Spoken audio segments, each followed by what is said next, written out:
Dear friends, ഇന്ന് തിരുവോണത്തിൻ്റെ അന്നത്തെ lunch പ്രിപ്പറേഷനാണ്. ഒരുപാട് കറികളൊന്നും ഉണ്ടാക്കിയില്ല. ഞാനും ഹസ്ബൻഡും മോനും മാത്രമേ ഉള്ളതുകൊണ്ട് കുറച്ച് കറികളൊക്കെ മാത്രമേ ഉണ്ടാക്കിയുള്ളൂ. അവിയലുണ്ടായിരുന്നു. അവിയലിൽ കുറച്ച് ഫ്രോസൺ വെജിറ്റബിൾസും പിന്നെ കുറച്ച് കേരള സ്റ്റോറിൽ നിന്ന് മേടിച്ച കുറച്ച് വെജിറ്റബിൾസും ഉണ്ടായിരുന്നു. പിന്നെ ഒരു ഇഞ്ചിക്കറി ഉണ്ടാക്കി. വളരെ ക്വിക്കായിട്ട് വളരെ ഈസി ആയിട്ടൊരു ഇഞ്ചിക്കറി ഉണ്ടാക്കി.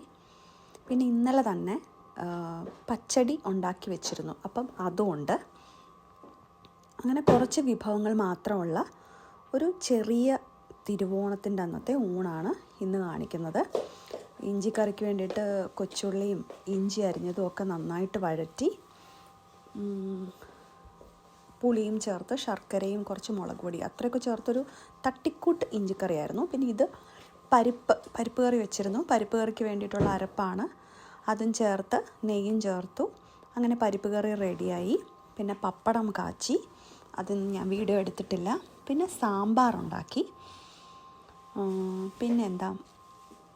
പിന്നെ കുറച്ച് ഓലൻ നേരത്തെ ഉണ്ടാക്കിയിരുന്നു. അതിൻ്റെ ഒരു കുറച്ച് ഫ്രീസ് ചെയ്ത് വെച്ചിരുന്നു, അപ്പോൾ അതും ഉണ്ടായിരുന്നു.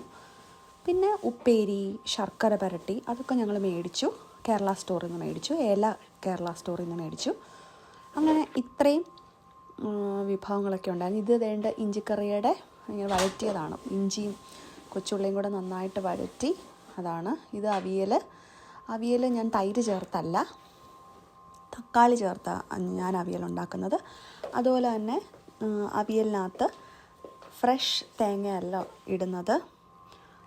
ഫ്രഷ് തേങ്ങയ്ക്ക് പകരം ഡെസിക്കേറ്റഡ് കോക്കനട്ടാണ് ഇടുന്നത്. അപ്പം അതിൻ്റെ കൂട്ടത്തിൽ ജീരകപ്പൊടിയും ക്യുമിൻ സീഡ്സ് പൗഡറും മഞ്ഞൾപ്പൊടിയും ഞാൻ ചേർത്തിട്ടുണ്ട്. ഇനി ഇഞ്ചിക്കറിക്ക് വേണ്ടിയിട്ട് പുളി പിഴിഞ്ഞത്, മറ്റേ വാളൻ പുളി, അത് വെള്ളത്തിലിട്ട് കുതിർത്ത് പിഴിഞ്ഞെടുത്തു. അതും അരച്ച് ചേർത്തു. അതിൻ്റെ കൂടെ മുളക് പൊടി, പിന്നെ ഞാൻ കുറച്ച് ശർക്കരയും ചേർത്തിട്ടുണ്ട്. പൗഡേർഡ് ശർക്കരയാണ് ചേർത്തിരിക്കുന്നത്. എന്നിട്ട് പാകത്തിന് ഉപ്പൊക്കെ ഉണ്ടോ എന്ന് നോക്കി അങ്ങനെ ഇഞ്ചിക്കറി റെഡിയാക്കിയെടുത്തു. അപ്പോൾ ഇത്രയൊക്കെ ഉള്ളായിരുന്നുള്ളൂ ഞങ്ങളുടെ തിരുവോണ ദിവസത്തെ lunch preparation. Thank you all. Please subscribe ചെയ്യണം. Happy Onam to you all.